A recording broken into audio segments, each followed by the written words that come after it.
Welcome to the Casual Birder podcast. I'm Susie Buttress. As a casual birder, I take time to watch birds as I go about my daily tasks. In my show, I'll tell you about the wild birds I've seen, speak with other enthusiasts, take bird walks, and share stories from listeners around the world. In episode 76, it's my birthday. Join me as I record a breakfast birdwatch in my garden.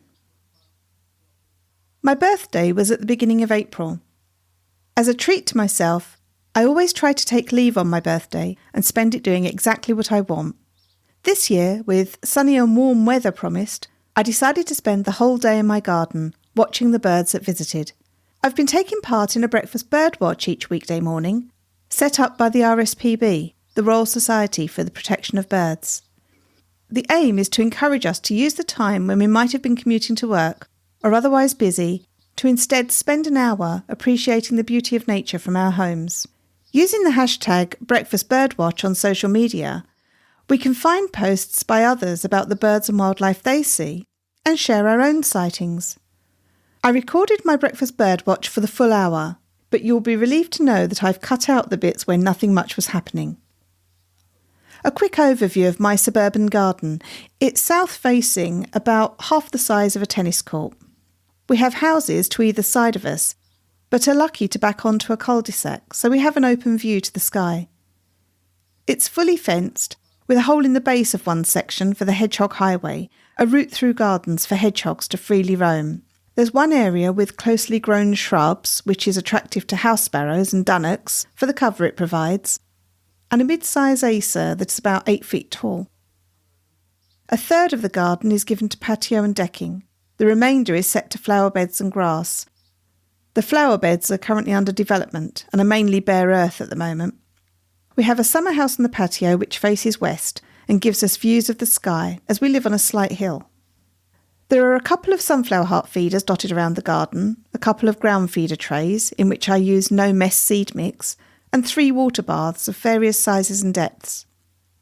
So far this year I've had 22 species visit the garden. Here's the list. Red-legged partridge, woodpigeon, collared dove, wren, dunnock, robin, blackbird, song thrush, long-tailed tit, coal tit, blue tit, great tit, jay, magpie, jackdaw, rook, carrion crow, starling, house sparrow, chaffinch, greenfinch, goldfinch and bullfinch. And of these, about 12 of them are daily or regular visitors. A further 9 species have either been seen flying over or heard calling or singing, and these are cormorant, grey heron, red kite, sparrowhawk, buzzard, herring gull, tawny owl, swift and chiffchaff. I think I might have heard a possible blackcap in the neighbourhood, but I've not yet verified that. And now to my breakfast birdwatch. As it was relatively early in the morning, and I was sitting in a bit of an echoey summer house, I was careful not to speak too loudly, as I didn't want to disturb any neighbours.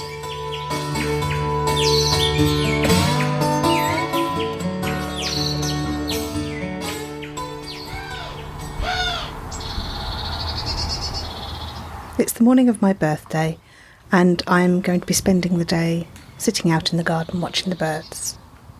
So I'm in my summer house, or cabin, in the garden, which is a kind of glorified shed. It gives me an opportunity to be in the garden with the birds at the same time, and for them not to be too scared because it's kind of like a hide.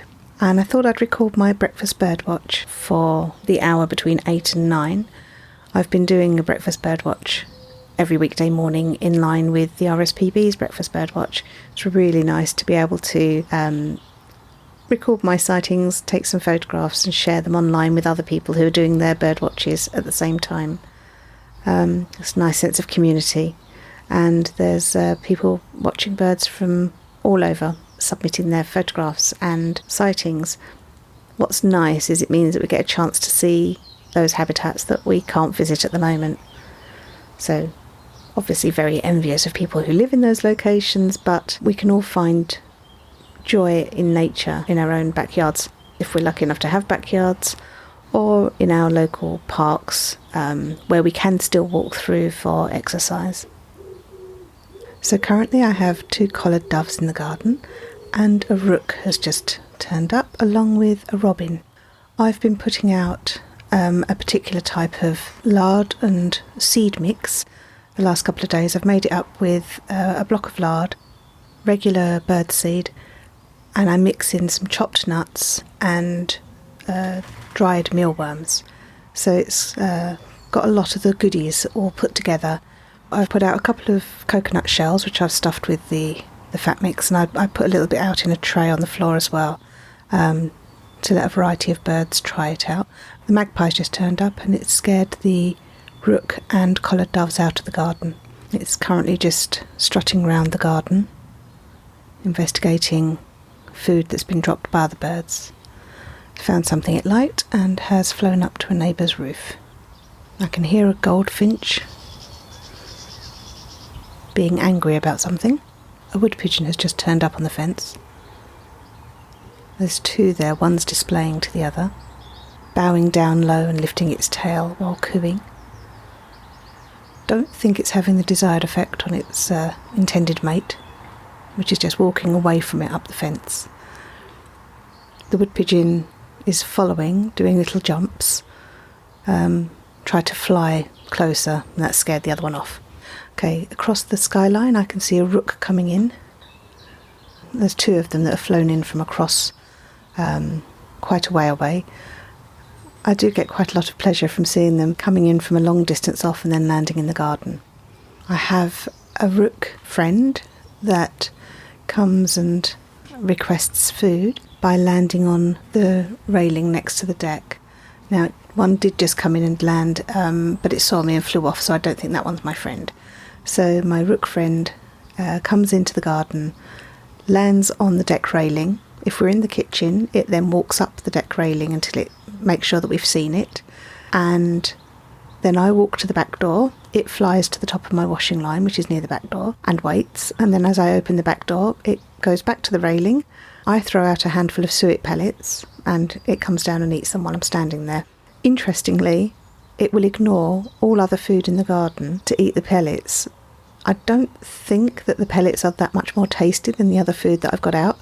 I think the rook has learned that it can be the sole eater of those pellets if it waits for me to put them out, and so it's sure of getting a complete crop full. So that's our routine. The last couple of days when we've been working and had the patio door open, we've not necessarily seen if the rook has turned up, and a couple of times it has vocalised a strange kind of chirp noise, and that's attracted my attention, and then I've gone out and fed it. So I think it's learning to tell us it's here.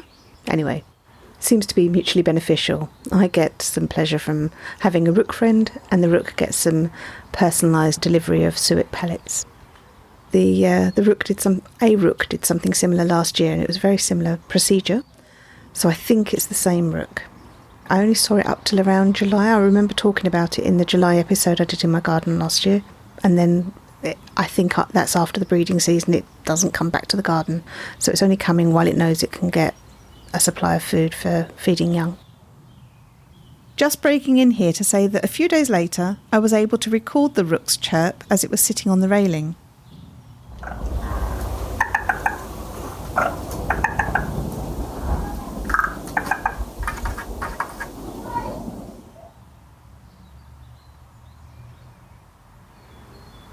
It's a bit quiet in the garden at the moment. A woodpigeon was in. We've had one decimating our flowering cherry. To be fair, the flowering cherry tree has lots of dead twigs and branches in it, as well as some flowering branches with leaf buds on. It's only a small tree, but there's a woodpigeon pair that are building a nest in the neighbourhood, and it's been coming regularly to the cherry tree and breaking off branches, taking it straight back to where it's building the nest and using them. So I guess I can be flattered that it thinks the tree's useful, but I'm hoping it is just taking dead branches. Sometimes it's tugging quite hard. That could be live branches it's trying. I can hear a greenfinch and some goldfinches.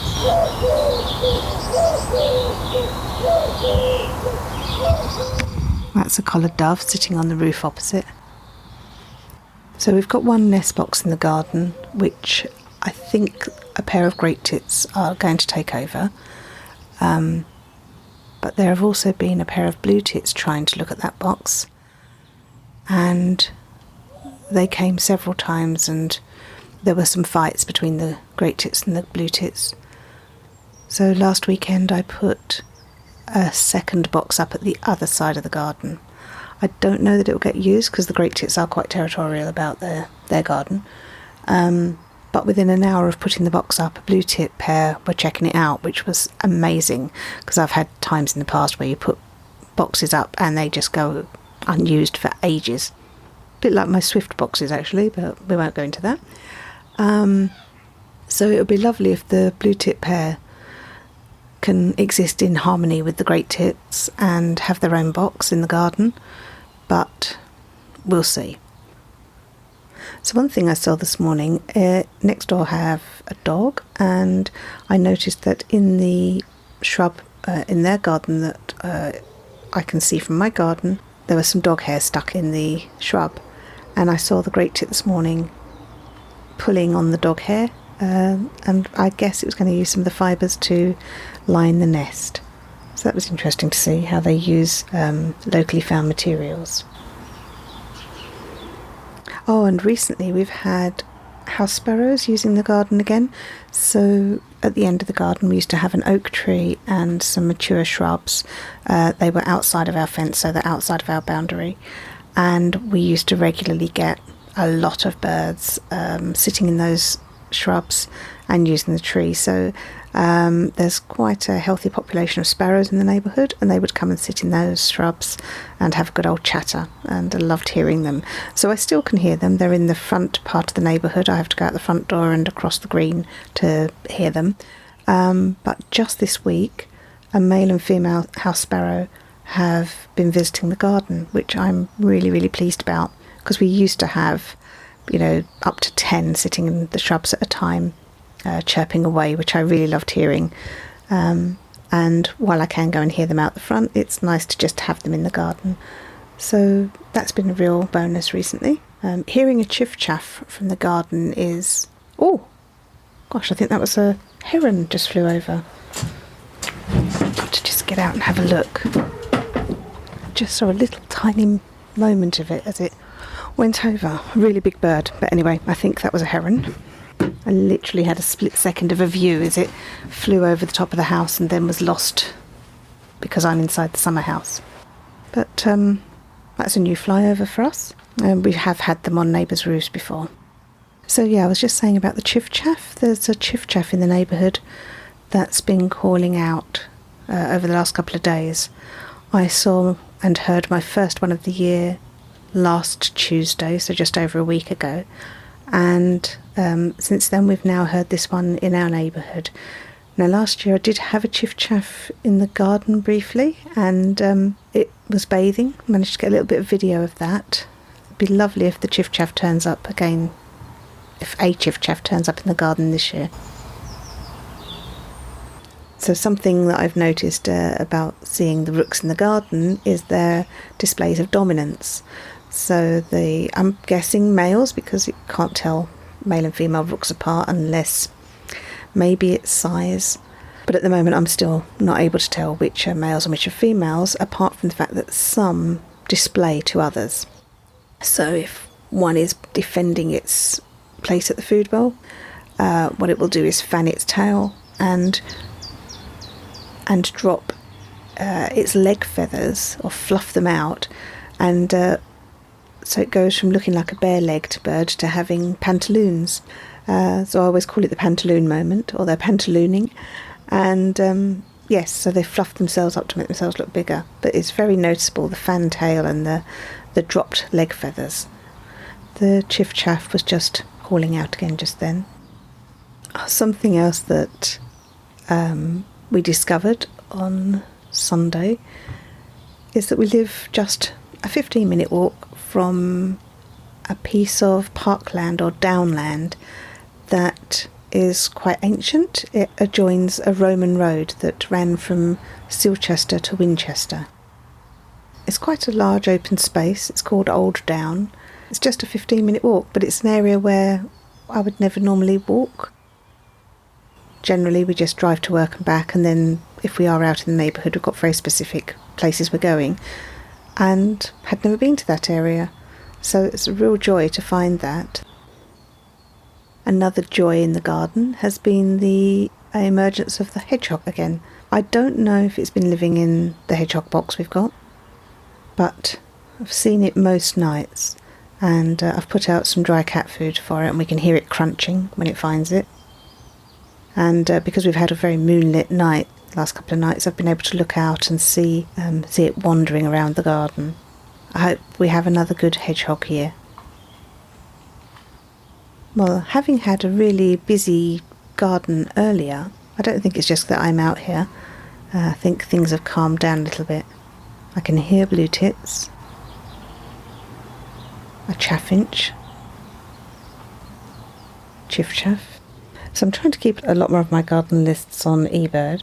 I've also started a spreadsheet of sightings of what's been coming to the garden and what my garden list looks like. Thanks to Gustavo in the Facebook group for setting me off on that. There's another 20 minutes of the breakfast birdwatch to go. It is very quiet out there. Oh, I've been hearing starlings in the neighbourhood. I did see one in the garden just briefly last week. I managed to get a photograph of it, looking very glossy in the morning sunlight. I've heard them a few times, either calling out from rooftops or flying over, but they've not been back in the garden. A blue tit has just turned up. Oh, one thing I have noticed is there seems to be a magpie who has taken a dislike to a collared dove, and several times in the neighbourhood I've seen a magpie chasing a collared dove hot on its tail, and no matter which twist or turn the collared dove does, the magpie follows it. Real sort of aerial chasing going on, and I'm not sure why, because the dove isn't a threat to a magpie. I think they know the difference between a threat bird and a non-threat bird, but they really do seem to not care for each other. I've got another rook incoming, and the blue tit has turned up again. So I saw the rook flying over. It looked like it was getting closer. It may have landed nearby, but I can't see from where I'm sitting. So it continues to be pretty quiet this morning. What I can tell you is I was watching the birds from about 10 to 7 this morning. It first got light about 6:15. But I noticed around 6:45 that more birds were coming to the garden, so I started recording an eBird list. And during that, I think it was about a half-hour period, I saw 3 woodpigeon, 1 collared dove, 2 magpies came to the garden. There were 2 rooks at that point, but previously there'd been 6 in the garden, but they didn't come during my birdwatch. 2 blue tits and 2 great tits. I heard the chiffchaff quite a lot. There was a wren calling out. I didn't see it, unfortunately, but heard it. 2 blackbirds, male and female, came to the garden. They've been coming quite regularly, and I think they've got young nearby. And I saw a dunnock on our back fence. Okay, so the blue tit just came back into the garden, and I saw it fly down the end near where the nest box is. It's flying backwards and forwards at the moment to various shrubs. No, it's flown off. I was hoping it might visit the nest box. Do have a woodpigeon in the garden at the moment. Quite possibly the one that's been taking bits of... Oh, I do believe a herring gull just flew over. Let me go and have a look. Oh, the blue tit is just outside the cabin in our acer tree. It gave a bit of an alarm call. I don't know if it was because of the gull that was flying over. The woodpigeon has found another source of twigs. That's good. Maybe we will have some leaves and flowers left on our cherry tree. Just stepping outside the cabin to see if I can pick up some of the bird calls in the background.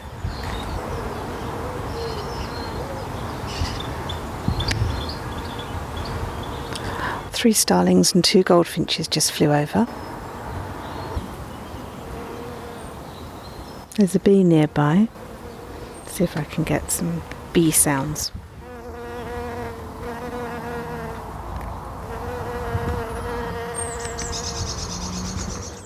So it's an unusual looking bee. It was mostly black. It had big yellow pouches on its legs. The blue tit is given an alarm call, so I'm just looking around to see what the alarm might be. Of course, it could be me. There's a couple of birds alarming in the garden or in the neighbourhood.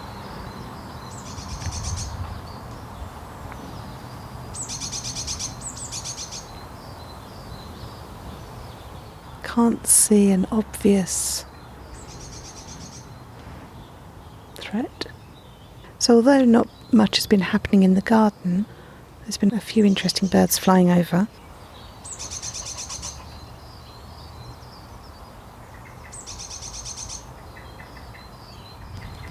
There's a blackbird clucking as well.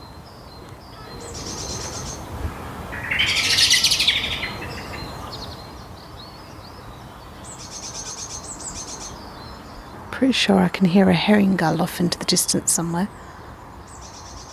So I've currently got 2 blue tits in the garden, 3 wood pigeons on neighbouring roofs. Blackbird was just in the garden. I better go back in the cabin, otherwise I'm going to prevent them from coming into the garden. So yeah, I can't see anything in the skies that would be causing an alarm. So we've got 10 minutes of the birdwatch left. 2 little goldfinches just flew over. The male and female blackbird have just come into the garden.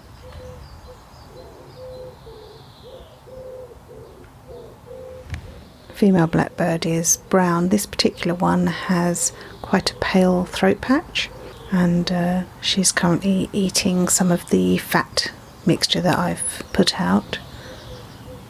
Looks like she might be collecting some of it as well. The male has gone into the shrub somewhere. Yep, so they've both just left the garden. Well, considering not much has come into the garden, I've got 12 species that I've heard or seen, whether they've been in the garden flying over or that I've just heard. So that's not too bad. And a couple of unusual ones there with the heron and the herring gull. So it promises to be quite a sunny day today. I'm hoping to spend most of my day out here, just seeing how the garden changes as the day wears on. I notice that the birds come in waves, so we have the birds that come early on, soon after it's light, to get their first stock up of the food for the day. And then we often have patches during the day where it just goes quiet, often around lunchtime. But around early afternoon there'll be another wave of birds in the garden, and at that point there'll sometimes be birds just hanging out, preening, sunbathing. That's always nice to see, because I'd like to know that I've got a garden they feel safe enough to just hang out in. There's a lot of bird song in the neighbourhood. Let me see if I can hear some of them. I can see a dunnock. Hear a wood pigeon in the distance.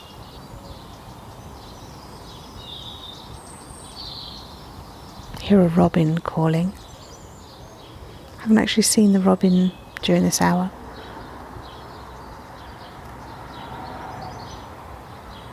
Here's some more goldfinches nearby. The slapping of a wood pigeon's wings as it takes off for display.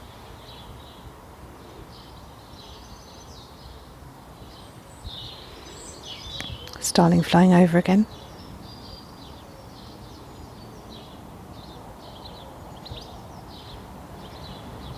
Goldfinch chirruping as it flew over.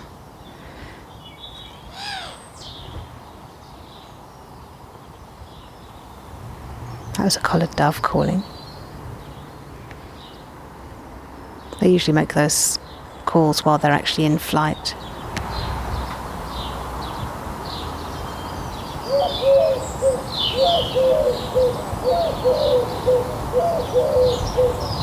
And that's the call they make when they land.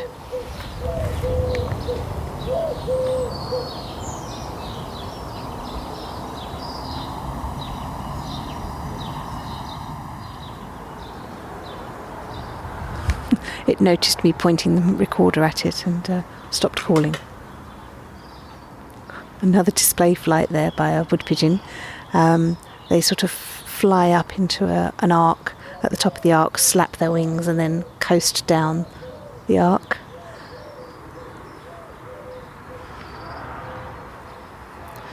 Looking at the swift boxes on the side of the house.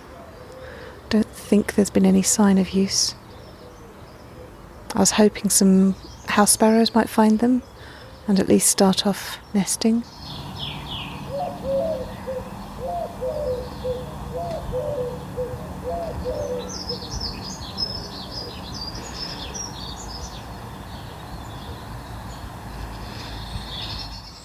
So, just to finish off the birdwatch then, nothing in the garden at the moment. There's a collared dove behind me. I just saw a rook flying in the distance. There's a blue tit making the sorts of sound they make when they sound annoyed. What else have we got?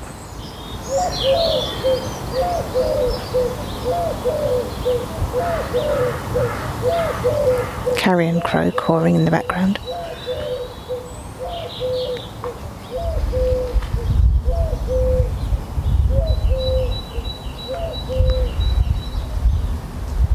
A rook just flew over, taking a look at the garden. Of course, I'm standing outside, so that wasn't great. Oh, 2 goldfinches have just turned up in the garden. I wonder if they'll... Yep, they're coming to the feeder. They're right next to me.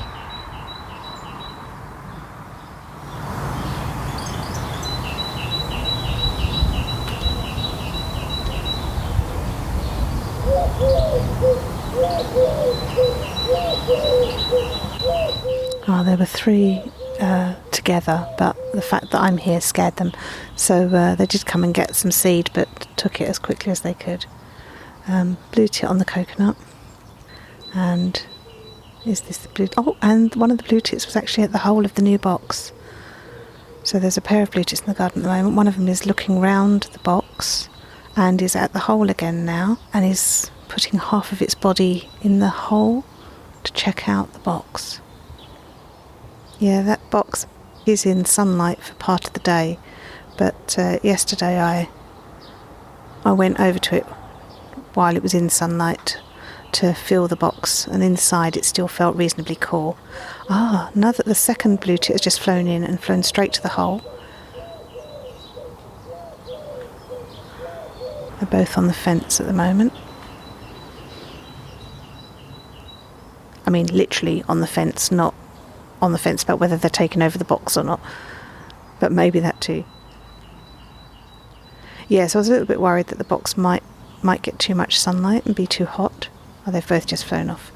The very top 5th of the box is above the fence and the rest is sheltered by the fence. The sun is on it for a couple of hours a day, and of course it's without the tree at the end of the garden now. We've got full sunlight in the garden.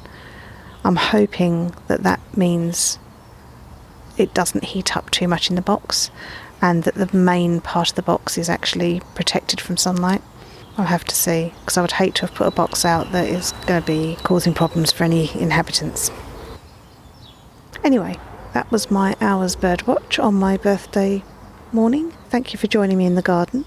I hope you're managing to enjoy your outside space and your gardens if you have them, and managing to find some positives in this strange times that we're in, and I hope you all stay safe and well.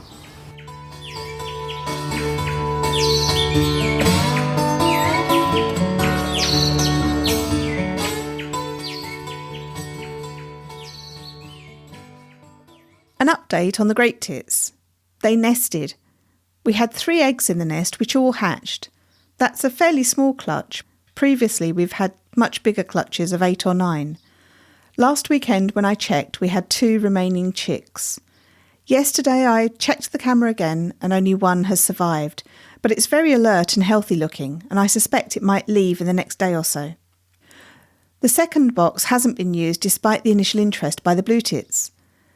We've been developing that area of the garden, so I think that we'll move the box to a more protected area later in the season. I'm very pleased to report that the house sparrows continue to visit and often sit chirping in our mock orange shrub.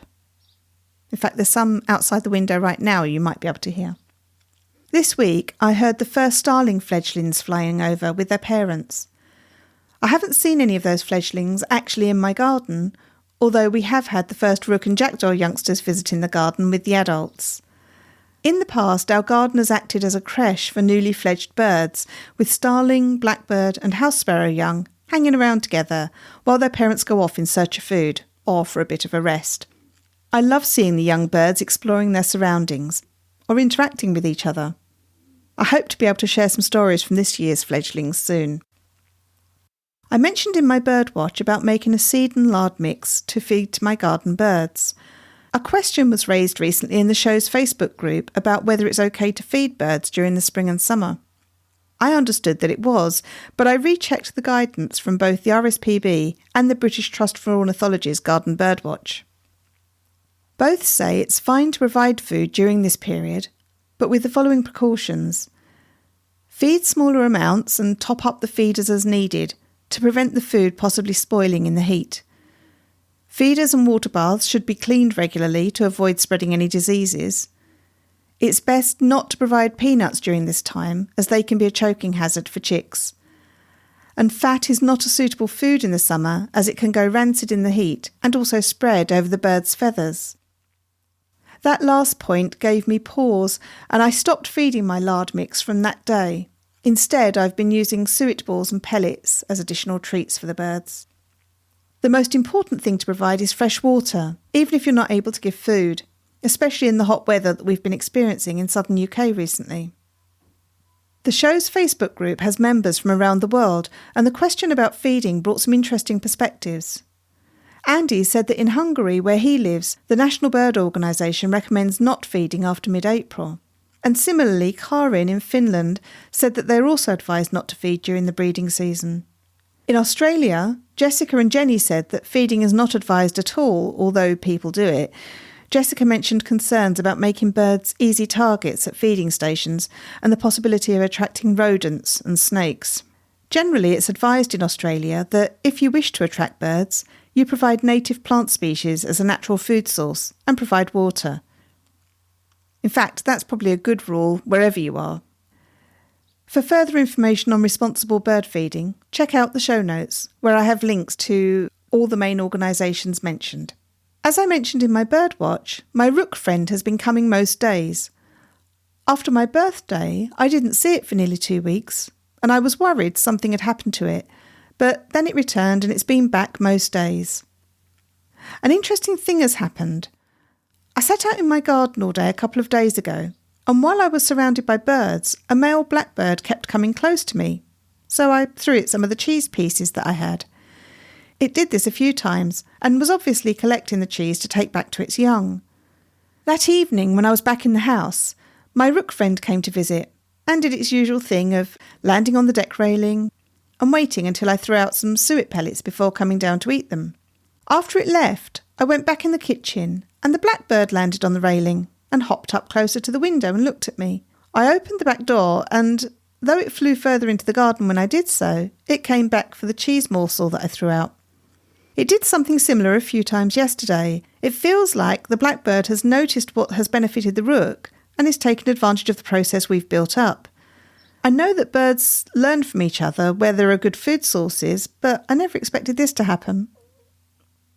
As I was pulling this episode together, I noticed a rook chattering to itself on the roof opposite. I'm really intrigued by the various noises it makes. Take a listen.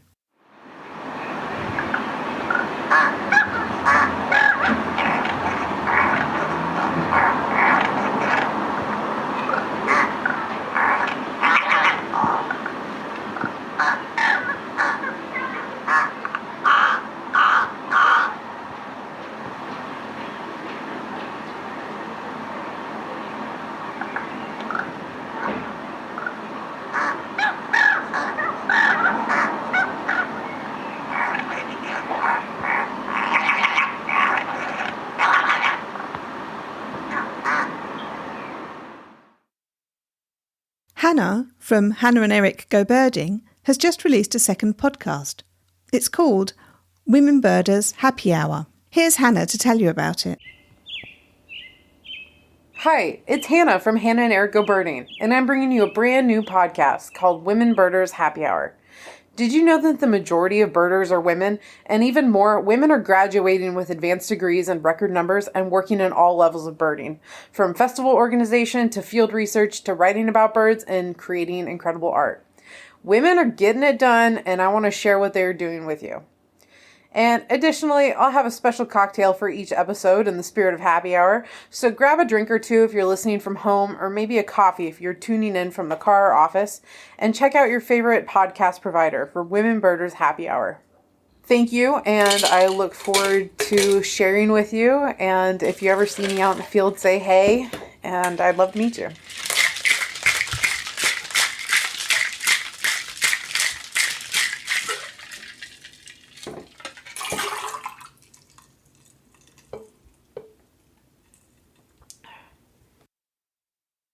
I was honoured to be asked to be on the first episode. A whole range of women birders will be future guests, including ornithologists, guides, birding students, and passionate birdwatchers. I've subscribed to the podcast so I don't miss any episodes. I hope you will too. The link is in the show notes. Do check it out. Thank you all so much for sharing your bird sightings with me. Paul from Varmints podcast sent me this recording. Hey, Susie, my friend, how are you? This is Paul from the Varmints podcast. I am enjoying some nice, safe social distancing at the beach tonight. I hope you can hear me over all the surf and the people and the noise. I'd use this time to do a little birding, and I'm really trying to get better about identifying birds by their songs. And since I've been at the beach and since I've been out today, I've noticed a lot of birds, so I want to tell you what I've seen today. I have seen northern cardinal, Carolina wren, brown pelican, boat-tailed grackle, red-tailed hawk, sorry, I'm trying to read a list, blue jay, and ring-billed gull. So I think that was a pretty nice day of birding. I thought I was only going to get about 3 birds in, and I got a good handful of them, and I'm also just relaxing at the beach, which is really nice. I haven't been able to do this in a couple of months. And so that's it. Thanks, Susie. Have a good evening. It was lovely to hear from Paul. Sitting on a beach in Florida sounds wonderful, especially with the new birds I might see there. If you love learning about animals, take a listen to Varmints podcast. It's educational, fun and enlightening, and a great one to listen to with your children.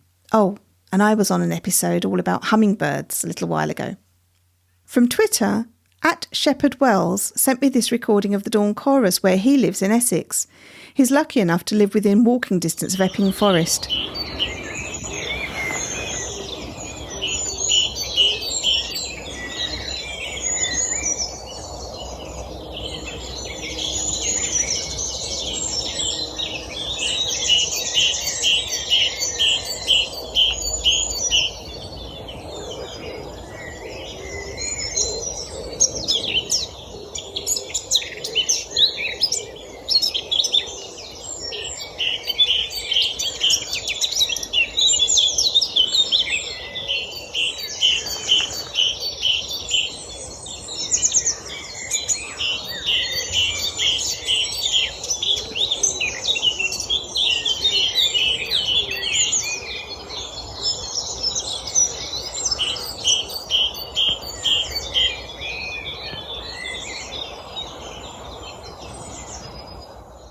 I can hear great tit, woodpigeon, possibly blackcap and long-tailed tit. Let me know if you can identify any more in that clip. From the beginning of the year, I've recorded the first bird I've seen and heard on the first day of each month. On May the 1st, I woke up to the sound of a robin singing, and when I looked out to see it, I saw a rook flying over. So my first bird heard was a robin, and my first bird seen was a rook. I asked people in the show's Facebook group and on Twitter to tell me what bird was there first. From the UK, Natasha saw a herring gull, Kieran saw a woodpigeon. @ShepherdWells, the first bird he heard was a jackdaw, and the first bird he saw was a great tit. And @David R. Fowler saw a house sparrow. And Ewan @Edin Birdwatcher saw a jackdaw. From Serbia, Jeff saw a great tit. From Finland, Karin's first bird was a magpie. And in Spain, Steve saw swifts. In Ireland, Gustavo saw a hooded crow, and Chris saw a kingfisher, which lives at the bottom of his garden. How wonderful is that? And in Australia, Jessica saw a red wattlebird. And from the USA, at Miss Bugs and Bio saw a blue jay. And at Emrose Mio, the first bird heard was a grey catbird, and the first bird seen was a European starling. The 1st of June is coming up, so why not look out for your first bird seen or heard? Look out for my Twitter account, at CasualBirderPod, and tell me what you see or hear. If you're on Facebook and would like to join us, search for the Casual Birder Facebook group. The link is in the show notes. It's a closed group and you will be asked a couple of very easy questions when you apply to join. These are really to ensure that you are a listener to the show and that you will abide by the group rules. It's a very friendly group and we love to hear about the birds you see and the photographs you take. And you don't have to be an expert photographer. Recently, we heard about Jenny's sighting of black-faced cuckoo shrikes in her neighbourhood in Australia, a blue-throat pair that stayed for a day in Karin's garden in Finland, before continuing on with their migration to the east of the country. The beautiful warblers that Andrew has seen as they pass through Pennsylvania on their spring migration, including the strikingly plumaged common yellowthroat, and a lifer, or first-time sighting, for Andrew, of a grey-cheeked thrush. We heard about the king parrots that Jessica saw in her garden near Melbourne, which were a first confirmed sighting for her garden. While watching the great tits feeding their young in Serbia, Jeff had the awesome experience of a honey buzzard landing, long enough for him to take some photos. Andy saw some European bee-eaters while on a bike ride near his home in Hungary. And Natasha has shared some wonderful posts about the birds she's seen on her lunchtime walks in Scotland, which include oystercatcher, reed warbler, shelduck, and vast amounts of common eider. Don't forget the last call recording at the end of the show. This is a segment of around 5 minutes of bird song and calls, recorded by me in various locations around the world. You can find it after the end credits. This week's recording is the dawn calls recorded from my garden in Hampshire on May the 19th at about 5 a.m. And the main birds heard are blackbird, wren, dunnock and robin. Do let me know what birds you've seen recently. I do love to hear about them. You can find me on Twitter, Instagram or Facebook. Tag me in your posts. And do consider actually telling me about the birds you've seen or heard. Most phones have a voice recording app. You can email me the file and I may include it in the show. Don't forget to say your first name and what country or city you're in. You don't have to be too specific. You can email me at casualbirderpod@gmail.com. Each Wednesday I post a fun bird ID quiz on my social media channels. Do look out for that. You don't need to be an expert to identify the bird. There are always clues in my post. People have asked me whether they can use field guides or search engines to check the identification. Yes, you can.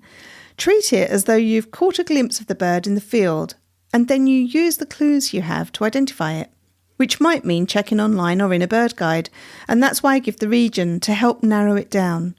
The exploration of the clues adds to the fun. Also, check out my website, casualbirder.com, which contains players for my episodes, photos and blog posts about my birding. Links to all of these are in the show notes. Make sure you don't miss any episodes by subscribing to the show. Subscribing is free and you can do it wherever you listen. Thank you to Randy Braun for designing the artwork for the show. The theme music is Short Sleeve Shirt by the Drones. Thanks to them for letting me use it. Check out their website at dronesmusic.net. Thank you all for listening, and I hope you'll join me again for another episode of the Casual Birder podcast.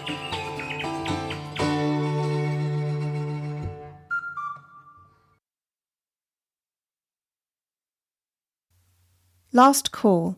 Last Call this week is a recording of the Dawn Chorus made from my garden in Hampshire, UK on the 19th of May at 5:15 a.m. There's some distant traffic noise and occasional noises from birds at the feeder. The main birds heard are blackbird, robin, dunnock and wren. I hope you enjoy listening.